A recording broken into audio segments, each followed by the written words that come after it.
this. I'm not going to say it better than you will. Tell me a little bit about yourself. Well, Elizabeth, I went to the United States Military Academy at West Point, studied nuclear engineering while I was there, and graduated back in 2000 and ended up commissioning into the infantry. Went down to Fort Benning for all my initial training, Ranger School, that sort of thing. Ended up getting stationed in Fairbanks, Alaska at Fort Wainwright. And did about a year train out before we deployed to Afghanistan from Alaska. Took over a small combat outpost middle of the Arctic Valley, and just absolutely loved the traditional special forces mission that I had as a young infantryman, particularly as a young leader in the area of steering. And I actually then volunteered for special forces after I returned from that deployment. That's how we came to North Carolina back in 2013, actually, is elected for the special forces, went to the Q course, and then graduated the Q course. And actually took a team, a forces team from 3rd Special Forces Group back to Afghanistan in 2015 and 2016, and then ended up getting out of the military after the tour. Started a company with my wife. We make weapons and munitions and optics, all sorts of kind of small arms in the world of small arms. And we've got Zero Delta, unbranded AR, US Optics. We've got a few different companies. Yeah, it's actually very fun. We have a good time doing what we're doing. We enjoy our work. And I never had inkling about going into politics until the fall of Afghanistan happened. And then I really just couldn't reconcile how we had failed leaders who were down the road on the tree. And those failed outcomes obviously reverberate all over the world. I genuinely believe we left Afghanistan the way that we left. We condemned the world to conflict. And that's exactly what we're seeing playing out today. And so I said, you know what, we gotta go up to Washington, D.C. We got to rip the face off these Democrats. And I like the way you put that. And, you know, the Afghanistan thing, I've said it before, so I am repeating myself, but I got to tell you that was personally humiliating to me. I don't know why, you know, a war across the country, some kind of an operation, whatever it would be, you wouldn't normally think that a woman of my age, no military experience, I don't think I've had anybody in the military since World War I. No, my father-in-law was in World War II in India, but it was in my gut. I was walking around like a zombie all day watching the news and having to turn away because it was such a horrific experience. And I don't know if more Americans, if I'm just weird, but it really humiliated me and it made my heart break, the shame of America, that what we experienced. Does that sound strange to you? No, I think that sounds like every other person that I've talked to that's willing to give an honest assessment of what they thought with the fall of Afghanistan. And I'll tell you a story. I was, before my last deployment, before I left in mid-2018, I went to my 10-year high school reunion. And I had just graduated the Special Forces course and had become a special operator, was about to go back to Afghanistan in a couple of weeks. And I was circled up with a number of my friends from high school, and we were all just trading in a group fashion what we're all doing. And I talked about, you know, my winter point, talked about I graduated, where I went to Afghanistan back in all of, you know, I'm going back to Afghanistan in 2 weeks. And a couple of people kind of, and one of them typed up and they said, oops. And I think why that's important is because exactly what you've never served, but you were incredibly, and you were embarrassed to your core of how we left Afghanistan. I mean, we've built a society where we have attached military service for the rest of regular life and all of the challenges and sacrifices that are associated with it. And so 99% of the population lives outside of that paradigm and worldview, a military number. And our society becomes detached from it. They are no longer detached from it when they see fundamental strategic failure. And now everybody's into it because we all pay the consequences of that failure And look, the world is absolutely burning. That for many, many years, when America fails to lead, the world burns. It's absolutely burning today. And we just saw, in the last 24 hours, India, Pakistan are at it. The temperature of conflict around the globe continues to increase. It is not decreasing. And I would submit, in an absolute large part, it's because the abdication of American leadership that has been ongoing for 20 years. It's a combination of really poor decisions to fight wars that we shouldn't be fighting.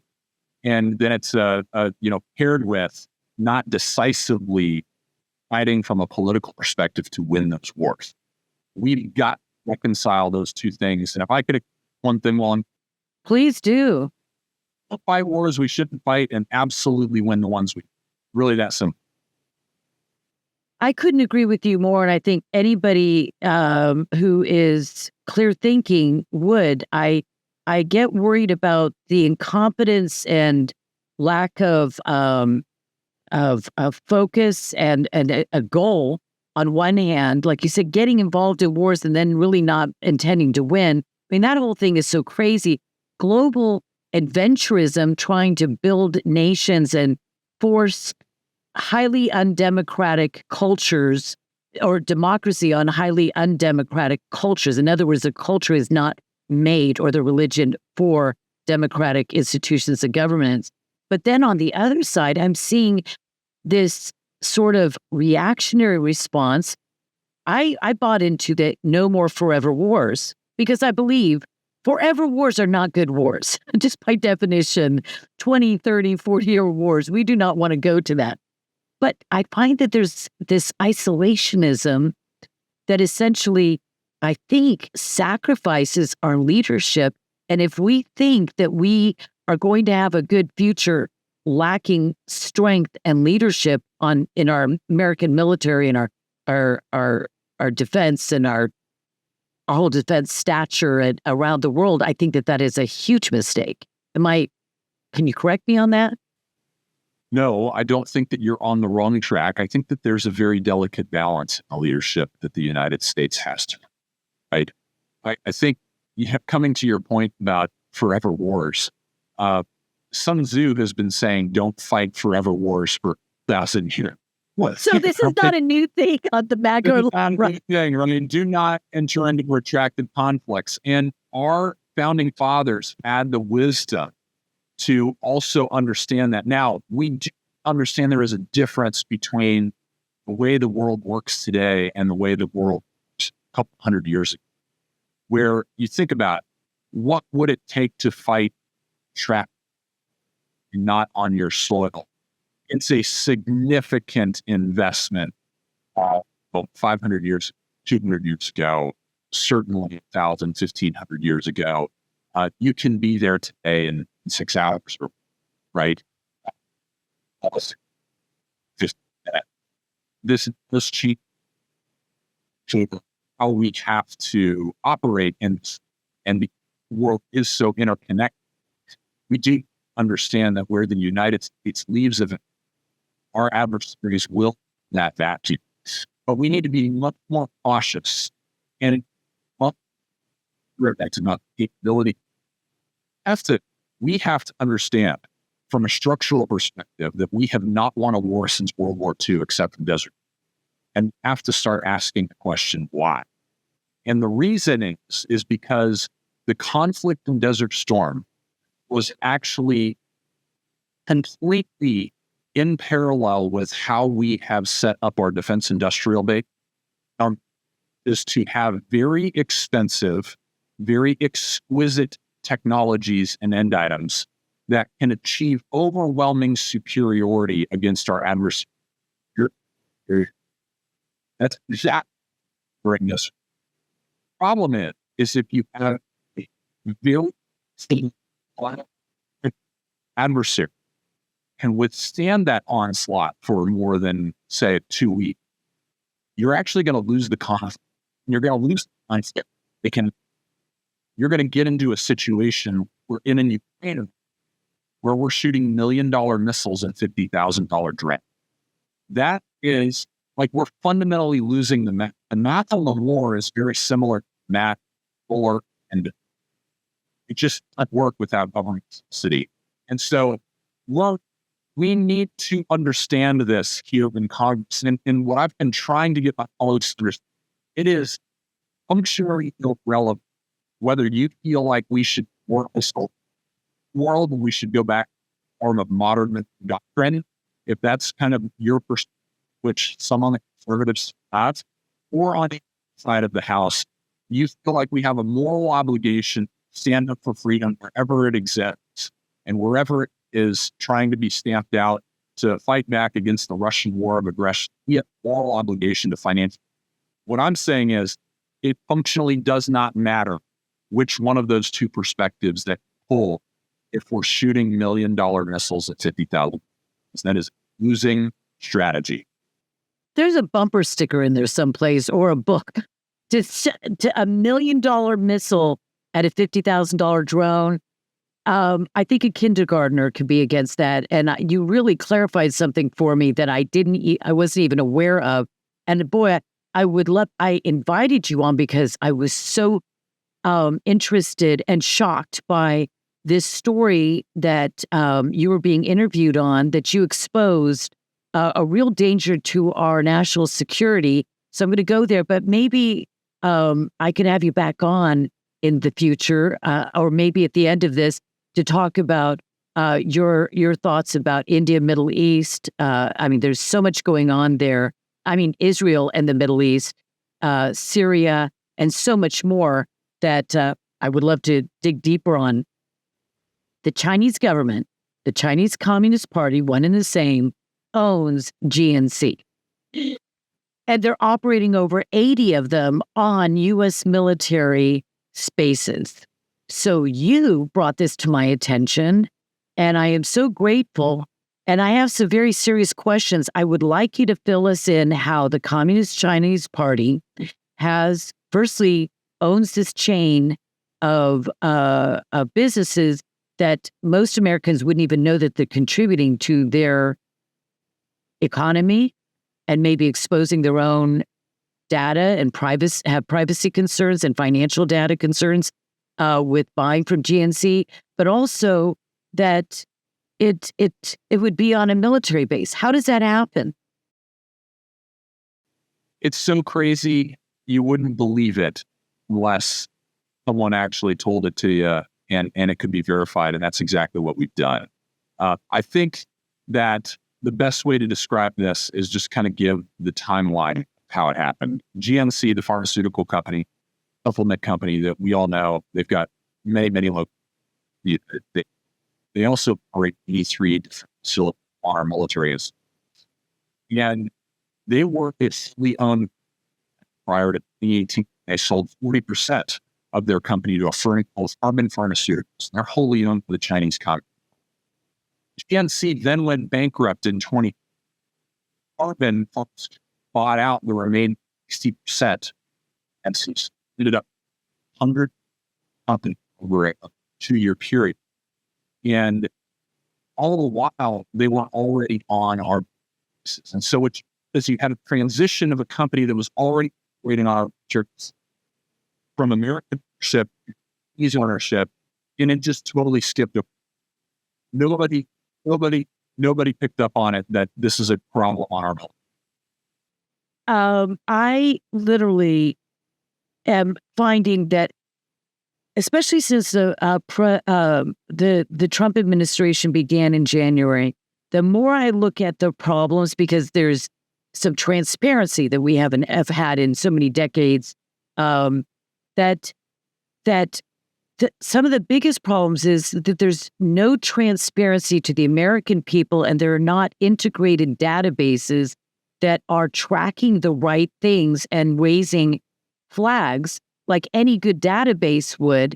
It seems to me, I'm just a regular Joe here, but there should be a database, and every company, every individual, every landowner should be filing some kind of a form when they sell to an enemy, because I think we do consider China full-blown an enemy, even though we trade and President Trump talks about how nice Xi is when they're having conversations.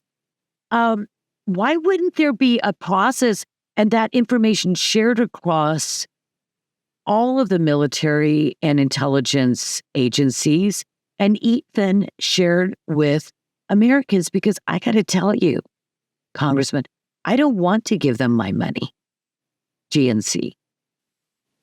Neither do I. And I certainly don't think that our military members should be walking on to a military-based establishment and checking out from a foreign-owned cash register that's got a direct line to the Chinese Communist Party. That seems just absolutely ridiculous to me. I will tell you that what you're talking about is some of what the beneficial ownership information and registration that small businesses have in some ways, especially small businesses, have been burdened with. There's a lot of going back and forth on whether BOI is going to continue to slow or not. But I will tell you from GNC's perspective, there is a federal register of contract work area. It's called the System for Award Plan. And in 2022, the processed filing through the System for Award Management in which they said that their company did not have parent ownership and was not owned in foreign entity. We want to know why. My office actually sent a letter to Attorney General Pam Bondi to request an investigation into this particular filing. What's actually very interesting and a loophole that we're trying to close through the legislation that we filed to address this problem, which is called the Military Installation Retail Security Act. We filed it 3 weeks ago. And what we are actually trying to do through that act is immediately kick off any company that has lied on any type of federal registration that they were supposed to file and has given incorrect information for the purpose, whatever purpose it might be, right? Certainly, we've asked Attorney General Pam Bondi to look into the reason of why GNC made this filing the way that they did. But it does appear to us in our office, with all the evidence that we have at this time, that GNC lied on that submission. We want to know, is it because they wanted to escape further oversight that triggered a of investigation into their military base presence? We think that that's very likely. We will find out is the short answer. But we need to close that loophole. And one of the things that the Military Installation Retail Security Act does is it forces a broad review of all of the military concession contracts that our outside private contractors have with DoD to make sure that we don't have another similar circumstance already operating on our bases like GNC is operating. Are we so politically correct that we can't say in America that, say, Chinese visa holders should not be working in the federal government in any way? I wouldn't even think that they should be in any. This is a tangential issue, but I want to bring it back to that this idea that foreign entities are still foreign entities. And I don't care if you're France, if you're the UK, if you're Mexico or China or Iraq or Qatar. You have the interest of your country as well. That's your national interest. And so whenever we have foreign entities that are involved in contracting in the federal government or state governments or have stores on military bases, there should at least be some intellectual discourse about where the thresholds lie, where the lines should divide. And to me, it just seems so obvious that no one should want the communist Chinese to have stores on American military bases. Are you getting any pushback from that concept? Not from Americans at large. We certainly are from GNC. They're saying, look, our Chinese ownership really takes the data privacy and security of Americans' information seriously. We're safeguarding it. Forgive me if I don't believe that, right? This is like the TikTok argument. It's the exact same premise. And it's just, look, I think we all believe in free markets. We believe that you should be able to sell your company to whoever you want to sell it to. I think fundamentally, as American citizens who are concerned about safety and security and take a reasonable approach to how we should move forward in a very uncertain world, we all think it is a bridge too far that if you sell to the Chinese Communist Party, that you should think that you should be able to continue to operate on our military bases. That's just common sense, right? Well, we know this, that even allies send spies into the United States, but most certainly the Communist Chinese and other enemies like that, especially the Chinese, send a lot of spies into the United States of America. And we've even had them in our military that have stolen secrets in our military. And I just don't understand why, when an enemy, though we trade with them, an enemy purchasing property, farmland, or a chain of stores, would we just allow China to buy a chain of banks, or to have buy any kind of, say, military a company that manufactures arms? Would we want China to buy that? So when it comes to the free market, I think I'm very much a capitalist and free market aficionado, but at the same time, I think that we are America, and capitalism isn't designed to be a suicide mission, just like our Constitution isn't. I think you hit on the right word there, right? I think that processes and procedures that we have in place are not preventing the suicide of our national interests. And I think that's exactly what it is, right? We're throwing aim right now because we're not paying close enough attention to this. And I think you hit on something earlier that's worth really talking about, right? It's not just about China sending in spies to the United States.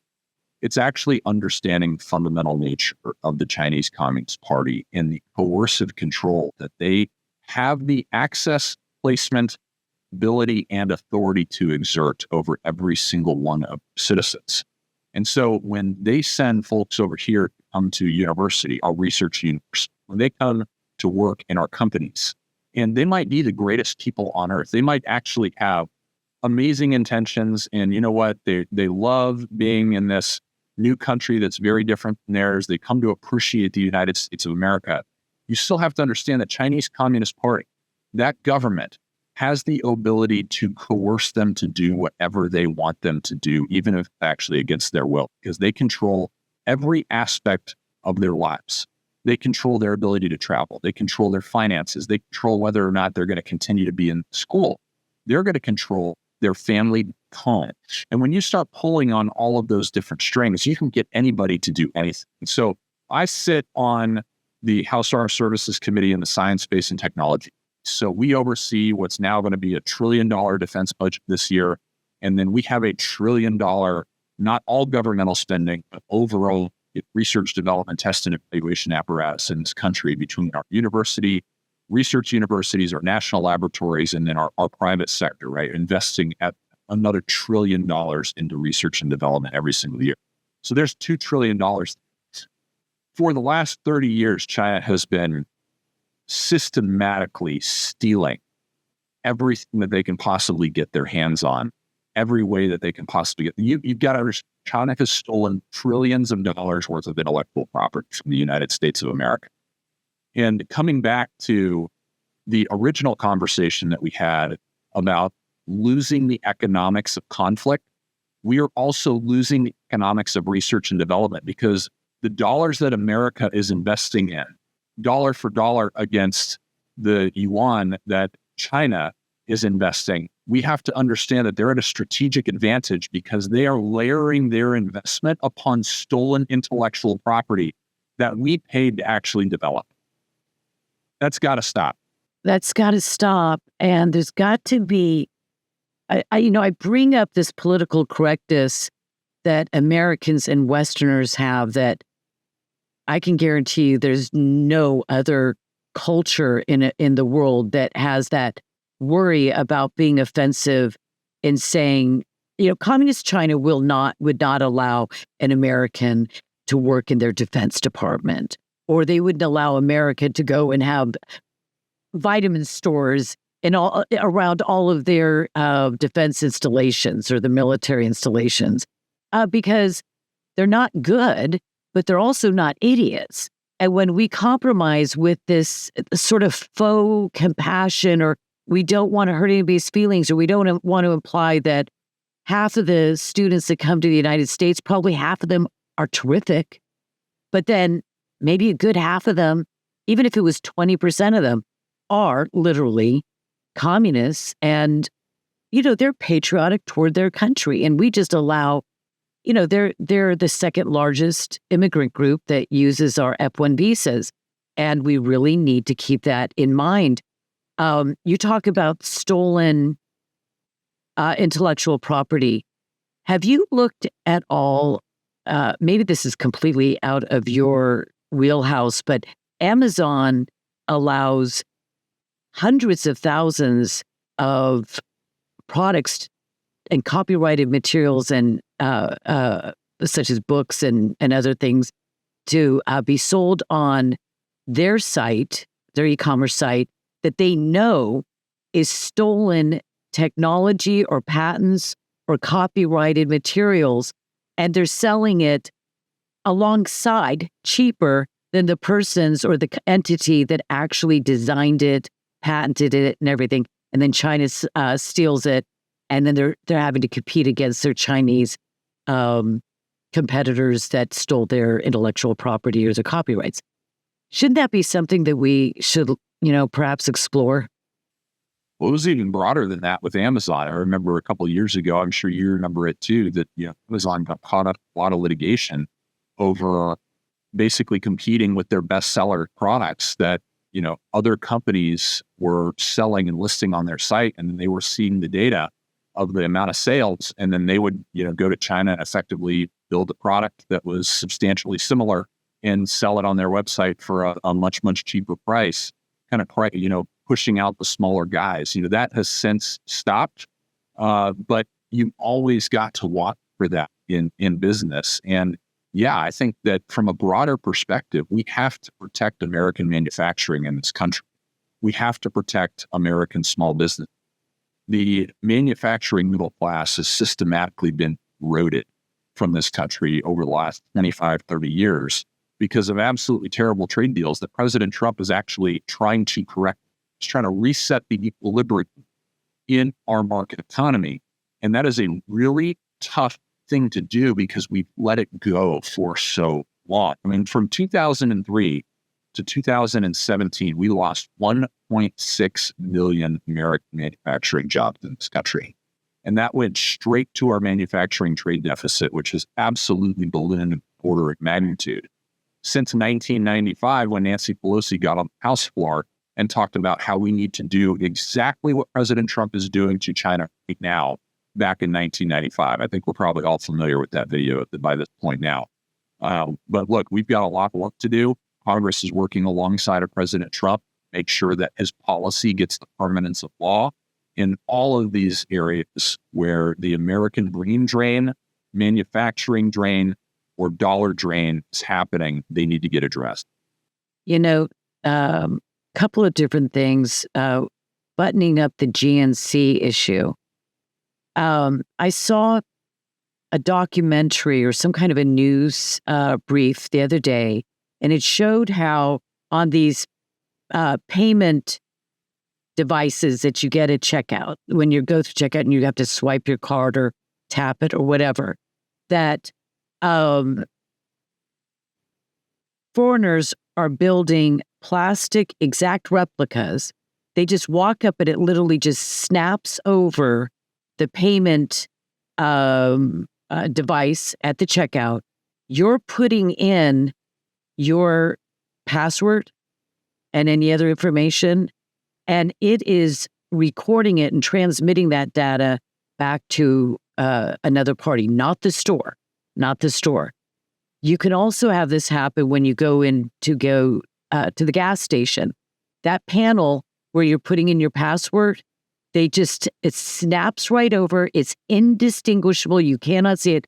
You put it in, there's electronics on the back end, and they are recording your passwords on that credit card along with the credit card number etc. Why wouldn't GNC be able, Communist China-owned GNC, be able to record all that information about Americans, let's talk about the military, about our military men and women. How are they on any kind of medications? I don't know if there's a database at GNC for that. What are they buying? How frequently are they buying? Isn't there private information that they could be gaining some kind of insight into our troops and these 80 or 85 different retail outlets on military bases? I would say so. I mean, it's everything that you need in order to build a targeting packet against somebody, right? I mean, if you're already on base, you already know that you're dealing with a military member or a military contractor, somebody who's authorized to be on base for a specific reason. I mean, just based on purchasing, so you could determine whether somebody's deficient in a certain vitamins or supplements or testosterone, for instance, right? It actually offers free supplement consultations. And so you can just give them the full array of all the. Well, they've got a database. They literally, even if they don't know about your testosterone problems, they have a database of the names, locations of tens of thousands, potentially at least, of men and women in the armed forces. And when they move from one military base to the other, and they can extrapolate that information. I'm making this up, but I mean, I'm just working through it. They can extrapolate that information to get a really good insights maybe into our military readiness or whatever else. And yeah, everything. I mean, look, like we were just down at Fort Bragg a month ago, and on Fort Bragg, which is the home to our special operations forces, some of the most elite forces that we have in this country, there were 4 GNCs on that base. Yeah. And off where those locations are, right? You can kind of triangulate where somebody's going to shop based on what unit belong to at Bragg. Certainly you have dedicated access to commercial telemetry data based off the GPS location of your cell phone, right? Like there's so many different ways. We can't even scratch the surface about what it could possibly be. They've got cameras in every store. They've got cameras around the stores. They can see movements coming and going. If we were ramping up for some kind of secret or crisis mitigation or whatever, they can see just by the actions of people that are going in and out. Plus, when they want business partners to come in from China, they can have a visa to be here for weeks or months doing business. And that person is here ostensibly to work with their company called GNC, an American red, white, and blue company. But in fact, they're from communist China, and maybe they have ill intent. You know, that this is a problem. And I don't know if you know that communist China also owns, don't you find, by the way, the name of their company to be interesting? It sounds so British or American that the name they didn't give it Jingzhou, Express or something, or Pant Express. They gave it a very American or Western sounding name. And I think that that's kind of a cover for them. Did you know that China owns American high schools, private high schools in the United States of America? I will send you the information. You could just search it out. This was my conversation with somebody about this today. I said, the problem I have with this, it goes back to databases and red flagging. I wouldn't wake up one day, or maybe I'm doing some research and think, I'm going to see how many high schools at elite institutions that communist China was allowed to buy so that they can educate our elite youth. Whether they're elite or not, it doesn't matter. But the point is, it wouldn't even occur to me to search that out. So then I started thinking, what other things would never occur to me to search and find out if they're true? That's called an unlimited possibilities. It seems to me that if we had a database and we took this all very, very seriously, that if the Communist Chinese Party or their affiliates bought an American high school, and it's not just one, they're elite private schools, that there would be a red flag. There's a database someplace. Yeah, you would think. There really is very little government oversight for this. I mean, there is CFIUS, right, Commission on Foreign Investment in the United States, that conducts a broad-based review on these things, but oftentimes the information process is only as good as the information that they've been given. And oftentimes it's a limited snapshot at a specific point in time, and there isn't sufficient follow-up with accurate enough data that would allow a true broad-based understanding to be derived of what type of threat this actually poses to the United States. And I think we've got to pay attention to this, right? And what was fascinating to me about this GNC piece is that I think everybody knows Congress has been working really, really hard on trying to solve the problem of the Chinese Communist Party purchasing land around our military bases. And nobody was looking where they are already operating on our military bases. And so, we are committed to continuing to do that good work and making sure that we aren't blindsided by some security hole that's just absolutely gaping, that just kind of slid under the radar, right? Was swept under the rug, was obscured or hidden by small pieces of false information here or there. We are dedicated to uncovering and making sure that this country stays safe and secure, and that as President Trump rebuilds America, that we rebuild America by, with, and through Americans and our allies abroad, not our adversaries. Absolutely. I couldn't agree with you more. I have a couple more minutes with you. If you wouldn't mind me asking another question. We were talking about how many millions of jobs went overseas. I actually thought it was a few more than the 1.7, I think, that you mentioned.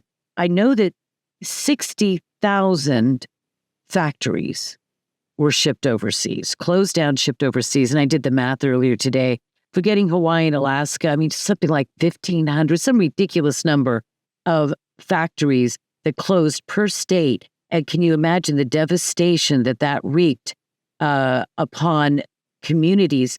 I call it small town America, mainstream America, the middle class. These are things, values, and institutions worthy and necessary to be a truly, fully American country. The middle class defines us, and small businesses. And what's concerning me is in watching the brilliant effort to reshore our manufacturing base to America, that I believe I'm seeing hints that we may be actually getting companies moving from China, not back to America, but just moving it over to India because, Indian labor is 1/20th of what, a per head GDP would be for an American, or GNI, whatever it's called.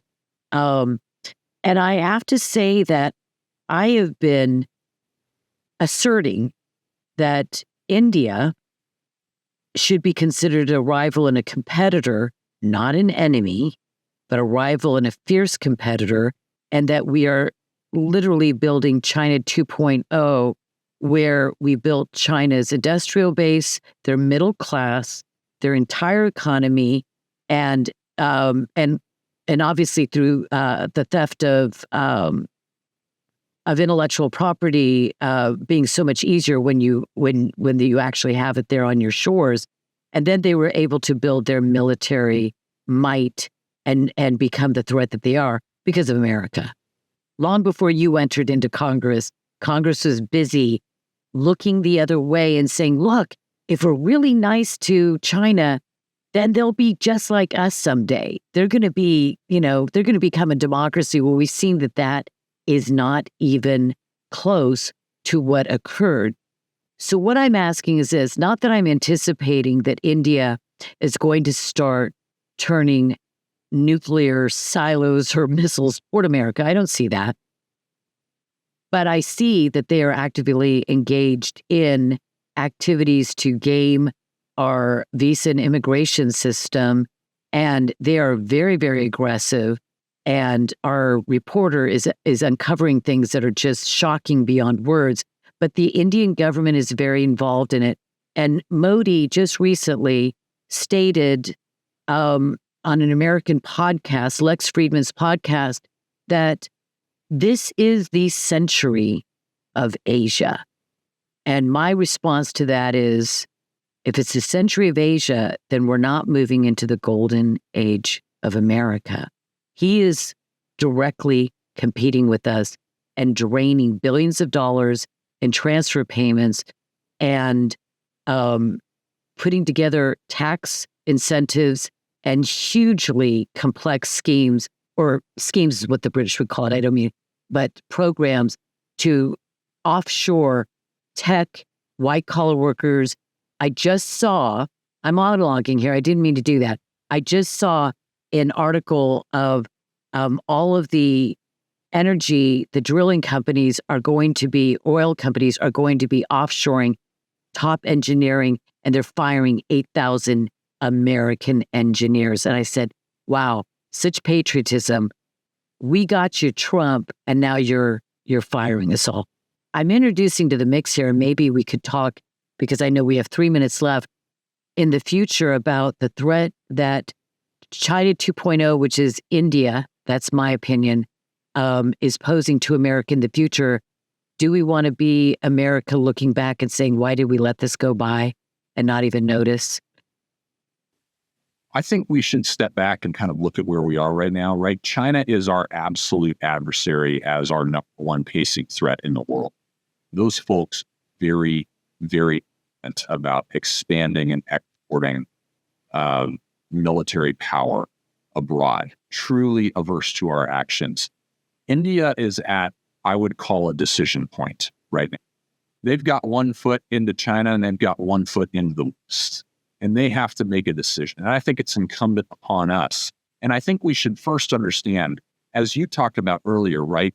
Any foreign country, any citizen of a foreign country, their allegiance is to their country. That's the way it should be, right? Our allegiance is to ours. We have to understand that everybody is operating in their own nation's best interest. And we should not expect them to do anything other than that. But it's coming to a head with India and the choice it has to make moving forward. Is it going to side with Russia and China, or is it going to side with the United States, Europe, and the rest of the West? And I think I'm very hopeful that they make the right decision here and they side with the West. And it's incumbent upon us to do everything that we possibly can to encourage and engender that relationship. Because I'll tell you something, and this is just, personal experience and time spent traveling all over the world, doing business all over the world, meeting with so many different people. Indians are not wired the same way the Chinese are. And from a long-term strategic threat perspective, China is a much greater, longer-term strategic threat than India is. It's not because of some arrogant position that we're taking right now that says, India is just not at the capability level that they need in order to be there. You have to understand the way China has gone. We have to assume that is the way that India will go too in terms of development. And it is certain the fastest growing economy in the world. There's absolutely no question about that. You get over 1 billion people. They are modernizing incredibly quickly, and they're going to do it even faster than China did. I think their intentions are different. I also think that our ability to move them into our sphere of the world and our understanding of the way the world works, I think we have a much greater chance of achieving that than we did with China if we actually look at history, country, have a full understanding of the culture. And I think we just made a huge mistake in China over the last 40 years. And I'll tell you one story, because I know we've got to wrap it up, to kind of illustrate a little bit of the difference between India and China. And I'll just talk about China specifically. So a good friend of mine that I grew up with, his dad was a fighter pilot Navy and then became a pilot, a 747 pilot for what was Northwest and then became Delta. And so for about 30 years, he flew Americans to China and Chinese to the United States. That was the route that he flew. And he flew all over China, flew all over the United States. And he said when he first started, Shanghai had a dirt floor in their airport terminal. It was dirt. And he said, Pat, when I first started flying Americans over to China, the arrogance of the executives that I was flying there was such that we need to teach the Chinese to do this, but they'll never be able to do what we've been able to do in the United States. And he said that he ended his career flying Chinese executives to the United States who were saying the exact same thing. We're going to America to accomplish certain things that our business needs to accomplish, but they will never be able to do in America what we do in China. That should give everybody pause. Yes, I think it should give everybody a pause. And I think we need to really, truly think and really have a national conversation about where we're going with our visa and immigration and outsourcing and offshoring. Because I agree that India is never going to be a belligerent China because they're not communists. They tried that and they abandoned it. Communism doesn't work unless you decide to become a total. Elizabeth, you know what's really cool about Indian democracy? And I'll tell you, like we could actually learn something from them.